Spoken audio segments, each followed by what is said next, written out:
樂天證券香港同你精密策劃環球外匯投資策略。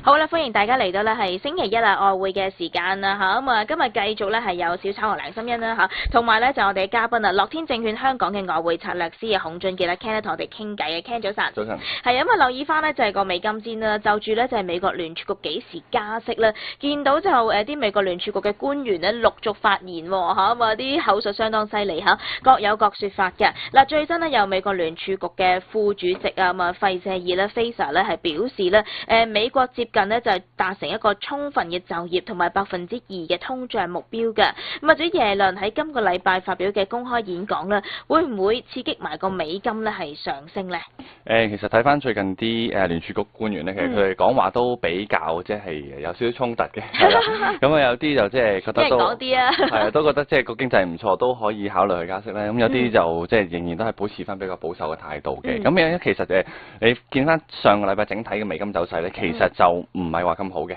咁啊基本上都係比較偏弱少少，係啦係啦。咁變咗其實就或者我哋再睇翻即係發表言論之後啦，即係我哋即係睇翻 Fed Funds Rate 嗰邊，究竟嗰個即係 percentage 大概市場人士有幾多人認為係會即係有機會起？似乎都係估12月喎。係啦，9月或者12月嗰方面邊度會加息咧？咁其實就亦都唔係太大變化，係啦。咁其實都係即係9月份加息嘅機會大概有1成左右，係啊，即係。都係即係 around 通常1成以上，即係而家大概12%啦。咁啊，即係之前啊14%咁樣樣。咁啊，如果12月嘅話，仍然係 around 4成左右。係，所以12月嗰個機會係大。係啦，其實而家暫時都係睇翻12月為主啦。咁你話即係會唔會有機會9月份可能加息？咁暫時嚟講就唔即係應該比較渺茫啲嘅機會。係啦，咁變咗其實你話今個禮拜五當然有 Jackson Hole 嗰個講話啦，即係今次耶倫會出席呢一個會議嘅，上年就冇嘅。係啦，咁變咗。今次咧就我哋真係會留意翻，即係耶倫會唔會喺呢個咁重要嘅時刻有少少即係都已經尾聲啦，2016年係會有少少轉態咧咁樣樣，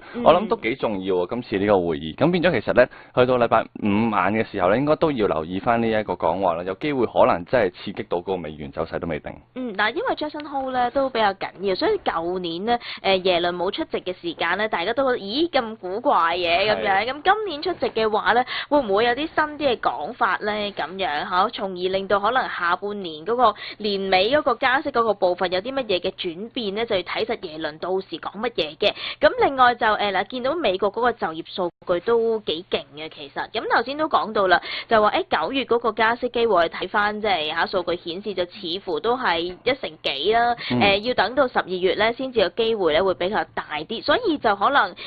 比較多啲官員咧就比較鷹啲嘅講法咧，似乎係令到個市場好似就你哋唔好咁鴿派住，唔好覺得我哋一定唔會加，所以咧就行翻啲鷹派少少嘅言論，係啦，留翻一條後路俾自己嚇。嗱，美元指數而家最新咧係94.8435嘅位置嘅，咁我哋望埋個 yen 先啦嚇，咁啊 yen 方面咧，日本央行嘅總裁黑田東彥呢，就話央行唔排除將個負利率再往下調喎嚇。不過據路透嘅調查發現啦，咁啊多數嘅日本企業啊認為政策最近推出嘅刺激措施咧，對於振興經濟嘅作用咧就唔大嘅，係咪對嗰個 yen 嘅走勢造成一個即係比較負面啲嘅影響咧？其實我諗最近一啲譬如可能全日會唔會有啲即係措施再出嚟嘅時候，我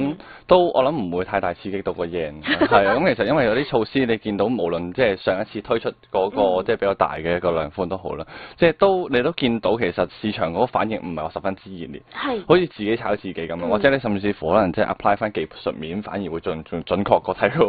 嗰個基本面，因為最近兩次即係都係量寬嘅情況出現咧，你都會見到反而個 yen 係走強嘅，咁變咗其實一個比較奇怪嘅情況，咁而即係好多經濟學家或者可能分析師都係諗緊，究竟係一個咩原因出現咗咧咁樣樣，咁變咗其實如果你話即係再傳即係日本央行有機會壓低嗰個負利率，或者再即係可能再泵水嘅話，咁真係要睇下佢實質能夠即係泵到嘅真正嘅水係有幾多咯，咁而唔係即係成日都口講咁就算，咁暫時嚟講我諗就個 yen 可能會比較即係整固一啲，可能即係 around 100，咁有機會穿100嘅，其實上個禮拜有講過，咁就即係如果真係穿100，可能能即係睇95嗰啲位置咯。哦，嗱，而家最新個 yen 咧，其實就喺大約呢一個100嗰個水平咧，都係其實漚咗喺呢度都一段時間，因為大家都驚，即係其實穿一穿嘅之前，不過咧佢即係收市嘅時候又上翻嚟咁樣，而家係100.77，咁我哋上個禮拜同阿 Ken 傾嘅時候就話最多都係95嘅啫，不過98、99應該呢個位都會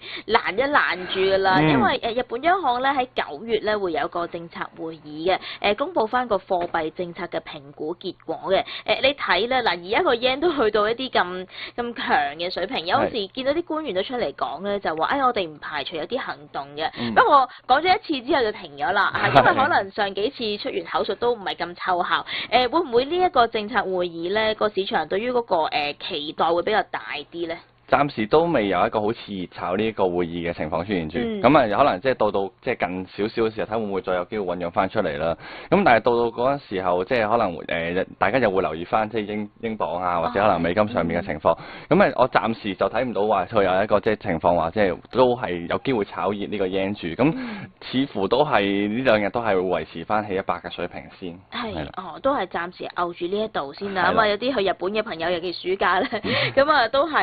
接近8算啦，7.7、7.8。係咯，其實都差唔多啦，最多交。係啊，咁啊留意翻嘅。嗱，講開個榜咧，留意埋上個禮拜英國方面咧，公佈咗即係包括咗即係6月脫歐之後個經濟數據啦嚇，仲有消費者物價啦、零售銷售同埋咧就係失業金嗰個領取人數都係好過市場預期嘅。不過市場傳即係英國可能去到明年初咧，要啟動翻個脫歐嘅進程。不過而家見到文翠珊方面都係似乎係拖字訣嘅，越拉越後，即係佢仲要咧，而家唔係親自講嘅，係揾啲發言人出嚟講，覺得幾特別嚇。咁就話會唔會比市場預期快咗，令到個英鎊走勢再弱啊？定係一路拖拉嘅時候，令到個英鎊其實都 keep 住喺呢一個嘅水平嗰度咧？係咯，我諗其實佢都係似乎想托住咁樣啦，即係唔好有一個比較即係即時嘅市場太大嘅反應，令到一個恐慌性嘅拋售出現嘅。咁變咗其實我諗呢個拖字訣都係一路繼續做翻落去嘅。咁變咗其實你話係而家先傳4月下年4月啦，會唔會係真係有呢個即係啟動係啦？咁其實就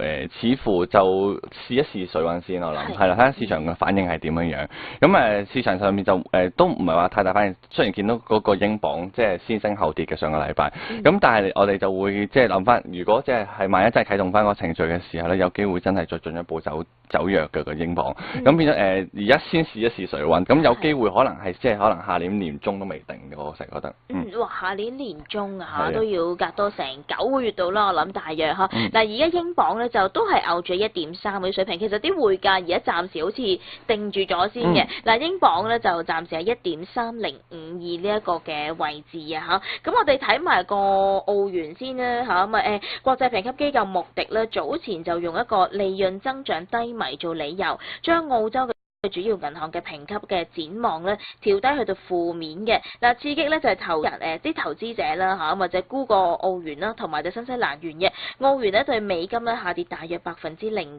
嘅，會唔會繼續就刺激啲澳元沽盤湧現？不過有啲講法其實係咪會去到啲差唔多，如果對港紙都去到6算嗰啲位咧，啲人獲利啫係嘛？其實睇翻嗰個澳洲紙之前都一路講緊兩個好重要嘅位置，都講咗好耐，就係0.77呢個位置同埋0.78呢個位置。咁其實一路都我話，即係如果升唔穿嘅話咧，仍然都係偏向弱勢為主嘅。咁其實嗰個報告應該都出咗一段時間嘅，咁但係其實佢有俾到即係澳洲央行有一個比較長嘅時間嘅。咁我印象中係起碼都大概5至8年嘅，去達到翻即係佢哋個 GDP 增長或者去再 reach 翻佢哋嗰個即係通脹目標咁樣樣嘅，咁先至考慮去即係降低佢哋嗰個即係評級嘅。咁暫時嚟講嗰個展望評級就降到負面啦。咁變咗其實呢個情況都係你會見到仍然係即係上升唔穿翻上0.77嘅，上個2個禮拜都其實有嘗試過升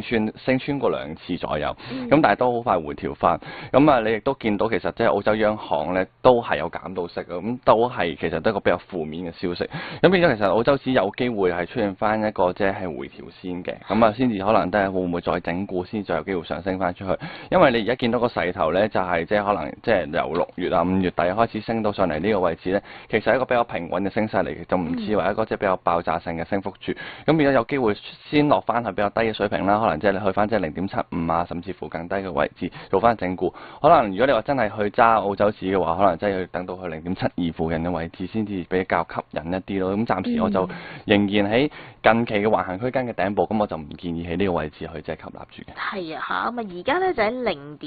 0.7594嗰個位置。咁至於新西蘭元咧，嗱之前我哋都傾過，譬如話如果即係有啲內地方面嘅需求啊，對於啲礦產啊呢啲咁嘅需求咧降低咗嘅話，會影響到。不過你就話啊，其實都唔會太大嘅影響力嘅。其實係咪都係同埋嗰個澳紙一齊 pack 住咁樣行？而家個新西蘭元就喺0.723啲水平，係咪同你所講即係澳元一樣咁樣行法咧？都係即係佢哋都係孖住行㗎啦。咁啊特別你要見到即係樓市嘅情況咧，都亦都係十分之明顯嘅。因為你見到而家呢個位置大概即係0.72、0.73呢個位置咧，其實基本上就係即係15年1月啊同埋3月兩個低位嚟嘅。係啦，咁亦都會見到其實亦都係即係6月份已經試過2次啦。咁今次而家係第3次。咁如果都唔成功嘅話，就會出現三頂啦。咁你會都可想而知之後嗰啲幅會三頂會好肉酸嘅。係啦，咁有機會如果真係成到型嘅話咧，係有機會跌到去即係0.67啊或者0.66附近啲位置嘅。咁變咗其實嗰個幅度有機會可能比較大啦。咁但係如果真係萬一你話見到即係如果中國經濟突然間有個比較即係明顯嘅增長，咁你就可能又先至睇翻穿咗即係可能0.733，即係升穿咗啦咁樣，跟住先至可能有機會睇翻上少少咯，係咯。好啊，我話驚佢真係會見到一個三頂嘅形態咧，就會比較肉酸。最後問多少少個歐元咧，因為今日都未觸及到講緊個歐元。嗱、歐元咧就而家最新咧做緊咧喺呢一個嘅1.1286，其實咧就你見佢係定咗，不過咧都係向上翻少少嘅。如果對於美金嚟講，個歐元咧嗱而家對港紙嘅話咧就去到大約咧係8.75係啦呢個水平。其實好快又去翻9算嗰啲位。其實好似個歐元如果嗱頭先幾隻貨幣嚟講都比較係定啲嘅，冇乜點喐動嘅，但係反而歐元就好似陰啲上翻嚟。其實係咪可以睇翻遠少少咧都？係啊，你如果即係睇翻遠少少，你會見到反而嗰個歐羅咧係反而仲 stable 過其他貨幣嘅，即係 stable 過即係英鎊或者可能澳洲紙啲。咁但係你話即係近期嚟講，佢就即係又即係比較即係強翻少少，上翻去即係1.12啊、1.13附近呢啲位置咁樣樣。咁變咗其實如果即係我哋仍然保持翻最近冇乜新消息啦，咁理論上我哋翻基本 apply 基本面落翻去技術面嘅話咧，理論上呢個位置應該係一個屬於即係橫行區間嘅頂部嚟嘅。咁變咗有需要去做翻一個調整。咁如果你話再加埋可能即係今個禮拜有 Jackson Hole，如果真係出現啲比較鷹派嘅講話嘅時候咧，有機會刺激到個美金上升啦，咁從而嗰個歐羅有機會會走弱都未定嘅。OK 咁啊，大家留意翻 Jackson Hole 先啊，都係歐元最新係1.1286啦，你個 yen 100.66，英鎊1.3054，瑞郎係